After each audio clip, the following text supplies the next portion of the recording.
जय Hind defence lovers. आज की टॉप हेडलाइंस कुछ इस प्रकार है।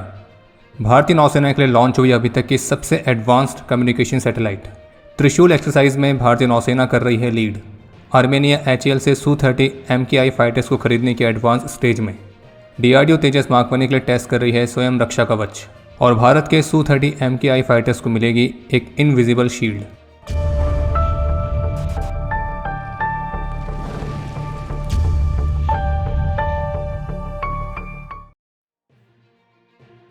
तो जैसे कि तय था, आज 2 नवंबर को भारतीय स्पेस एजेंसी इसरो ने भारतीय नौसेना के लिए एक नई कम्युनिकेशन सैटेलाइट CMS-03 यानी कि GSAT-7R तो उसे सफलतापूर्वक लॉन्च कर दिया है। और ये भारतीय नौसेना की अभी तक की सबसे एडवांस्ड कम्युनिकेशन सैटेलाइट है, जो कि नेवी को स्पेस बेस्ड कम्युनिकेशंस और मैरीटाइम डोमेन अवेयरनेस कैपेबिलिटीज को इम्प्रूव करने में काफ़ी महत्वपूर्ण रूप से मदद करेगी।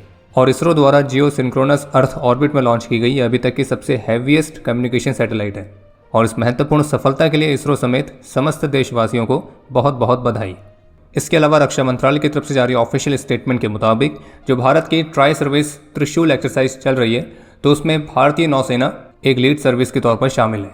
और जो वेस्टर्न नेवल कमांड हेडक्वार्टर्स है वो तीनों सर्विसेज के क्लोज कोऑर्डिनेशन में है।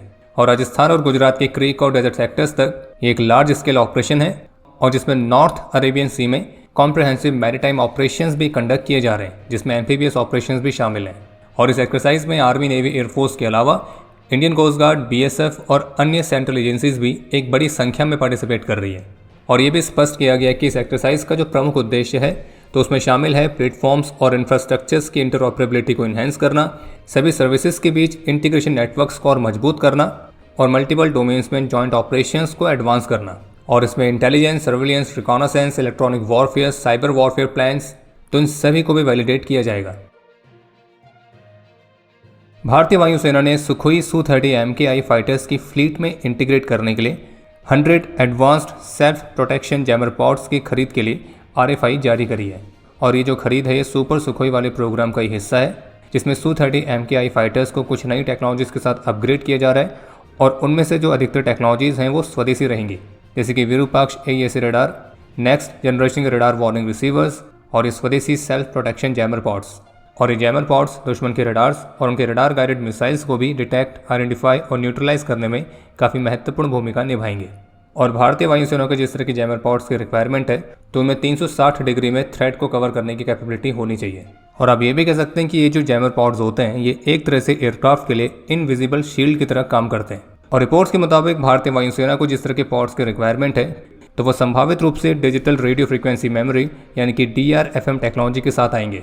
और इस टेक्नोलॉजी के काम करने का तरीका कुछ ऐसा है कि ये दुश्मन के इनकमिंग रडार सिग्नल को पहले कैप्चर करता है, फिर उसे डिजिटली स्टोर करता है और दुश्मन के सिस्टम्स को कंफ्यूज करने के लिए उसे दोबारा से एक मॉडिफाइड फॉल्स सिग्नल की तरह भेजता है। यानी कि जब दुश्मन की रडार सिग्नल भेजेगी तो उसको जो सिग्नल मिलेगा तो उससे उस रडार को ये दिखेगा कि मल्टीपल लोकेशंस पर मल्टीपल टारगेट्स हैं जो कि अलग अलग डायरेक्शंस में जा रहे हैं। Janes.com की रिपोर्ट के मुताबिक DRDO भारतीय वायुसेना के तेजस मार्क 1 फाइटर जेट्स में इस्तेमाल करने के लिए स्वदेशी तौर पर बनाए गए नए स्वयं रक्षा कवच नाम के एयरबॉर्न इलेक्ट्रॉनिक वॉरफेयर स्वीट की सक्रिय रूप से फ्लाइट टेस्टिंग कर रही है। और इस इलेक्ट्रॉनिक वॉरफेयर स्वीट में रडार वार्निंग रिसीवर है जिसे फाइटर एयरक्राफ्ट की बॉडी में इंटीग्रेट किया गया है, और जैमर पॉड्स हैं जो कि एयरक्राफ्ट के हार्ड पॉइंट्स में इंस्टॉल किए गए। और इस स्वयं रक्षा कवच के जो फ्लाइट ट्रायल्स हैं वो 2026 के मध्य तक कंप्लीट होने की उम्मीद है। और फिर 2026 के अंत तक उन्हें तेजस मार्क 1 प्लेटफॉर्म्स में डिप्लॉय भी किया जाएगा। और जो स्वयं रक्षा कवच है वो D29 इलेक्ट्रॉनिक वॉरफेयर स्वीट का ही अपडेटेड वर्जन है। इसे लगभग दशक पहले भारतीय वायुसेना के MiG-29 फाइटर्स में इस्तेमाल करने के लिए विकसित किया गया था। इसके अलावा एक अपडेट यह है कि जम्मू कश्मीर के पुंछ में भारतीय सेना ने क्रिकेट टूर्नामेंट को ऑर्गेनाइज किया है। और ये आपको पता ही होना चाहिए कि पुंछ वही एरिया है जहाँ पे पाकिस्तान ने ऑपरेशन सिंदूर के दौरान भी सबसे ज़्यादा टारगेट करने का प्रयास किया था। बाकी इस मैच की जो लाइव स्ट्रीम है उसे आप स्टेट स्पोर्ट्स लाइव के YouTube चैनल पर जाके देख सकते हैं। और YouTube चैनल का लिंक आपको हमारे टेलीग्राम चैनल पर मिल जाएगा। और हम आप सभी से रिक्वेस्ट करेंगे कि इस लाइव स्ट्रीम को जरूर देखें और हमारे सभी प्लेयर्स का हौसला बढ़ाएं। और ये जो मैच चल रहा है यानी कि कृष्णा घाटी प्रीमियर लीग, तो ये केवल एक क्रिकेट मैच नहीं है बल्कि एक तरह से संदेश भी है। और वो संदेश क्या है और किसके लिए है वो तो शायद आप समझ ही सकते हैं। एक तरफ जहां भारत की फोर्सेस मल्टीपल फ्रंट पर एक साथ मल्टीपल एक्सरसाइज कंडक्ट कर रही है, जम्मू कश्मीर में क्रिकेट मैच ऑर्गेनाइज कर रही है, वहीं दूसरी तरफ हमारे जो निकटतम पड़ोसी हैं उनके रक्षा मंत्री का एक नया क्लेम आया है, जिसमें वो ये कहते हुए दिखे हैं कि भारत चाहता है कि पाकिस्तान वेस्टर्न और ईस्टर्न दोनों ही फ्रंट्स पर बिजी और इंगेज रहे। मई के महीने में पाकिस्तान का जो कॉन्फ्लिक्ट हुआ था, फिर उसके बाद अफगानिस्तान के साथ जो क्लैश हुए थे, तो उन दोनों के ही बारे में बात करते हुए पाकिस्तान के रक्षा मंत्री का ये बयान था। और पाकिस्तान के रक्षा मंत्री अपने उन्हीं बेबुनियाद दावों को फिर से दोहराते हुए भी दिखे हैं, जिसमें उनका कहना था कि जो भारत है वो अशरफ घनी के समय से ही अफगानिस्तान को पाकिस्तान के खिलाफ एक प्रॉक्सी की तरह इस्तेमाल करते आया है। और पाकिस्तानी मीडिया के साथ बातचीत में पाकिस्तान के रक्षा मंत्री ने कहा कि अगर ज़रूरत पड़ेगी तो हम इसका प्रूफ भी देंगे।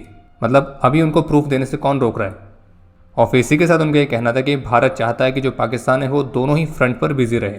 खैर, जहाँ तक बात है पाकिस्तान को बिजी रखने की, तो वो पाकिस्तान अपने आप को खुद ही बिजी रखता है अपनी हरकतों के चलते।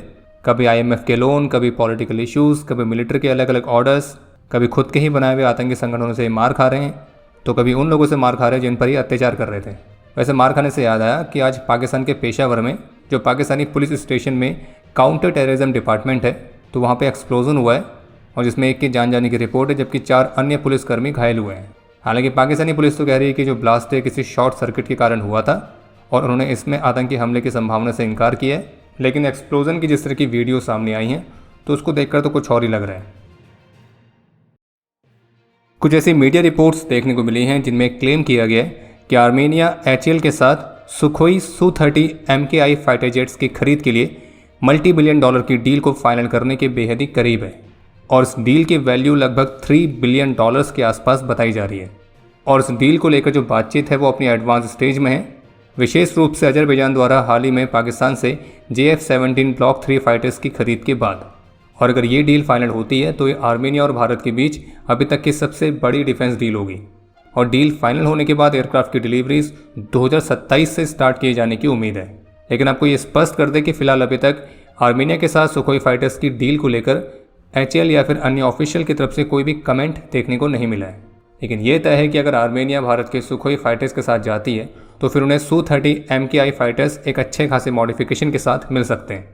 या यूँ कहें, आर्मेनिया को इस डील के तहत Su-30 MKI का अभी तक का सबसे एडवांस्ड एक्सपोर्ट वर्जन मिलेगा। इसके अलावा एक अपडेट यह है कि न्यूक्लियर पावर्ड क्रूज मिसाइल और nuclear powered under water drone को लॉन्च करने के बाद अब रशिया ने अपनी एक लेटेस्ट न्यूक्लियर सबमरीन को लॉन्च किया है, जो कि रशिया के उन्हीं nuclear powered under water drone से इक्विप्ड होगी, जिसे हाल ही में टेस्ट किया गया था, जिसका नाम है पोसाइडन या डूम्सडे मशीन। और रशिया की इस नई न्यूक्लियर सबमरीन का नाम है खाबरोवस्क, जिसकी लॉन्च की वीडियो रशिया के रक्षा मंत्रालय की तरफ से जारी की गई थी। और रशिया के रक्षा मंत्री का कहना है कि जो सबमरीन है ये अंडर वाटर वेपन्स और रोबोटिक सिस्टम्स को कैरी करेगी और रशिया के मैरीटाइम बॉर्डर्स की सुरक्षा को सुनिश्चित करेगी। और ये एक तरह से रशिया के अंडर वाटर वेपन्स और रोबोटिक सिस्टम्स के लिए कैरियर की तरह काम करने वाली है। बाकी अब समय है आज के इतिहास का।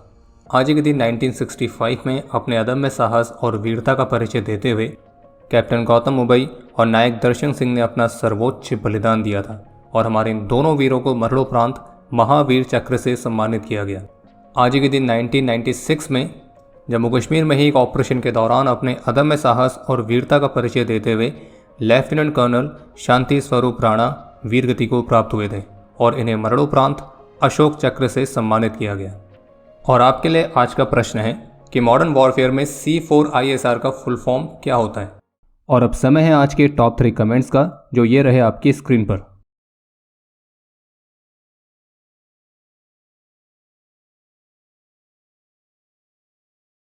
उम्मीद है आपको आज का एपिसोड पसंद आया होगा।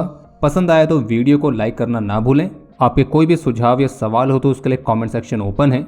और अगर आप डिफेंस रिलेटेड और भी एक्सक्लूसिव कंटेंट में दिलचस्पी रखते हैं तो आज ही प्ले स्टोर से डिफेंस स्क्वाड की सुपर ऐप को डाउनलोड करना ना भूलें। और अगर आप चैनल पर पहली बार आए हैं तो squadron.in पे जाके हमारे नए डिज़ाइंस को भी चेकआउट जरूर करें। बाकी जल्द मिलेंगे नए एपिसोड के साथ। तब तक के लिए जय हिंद, जय भारत।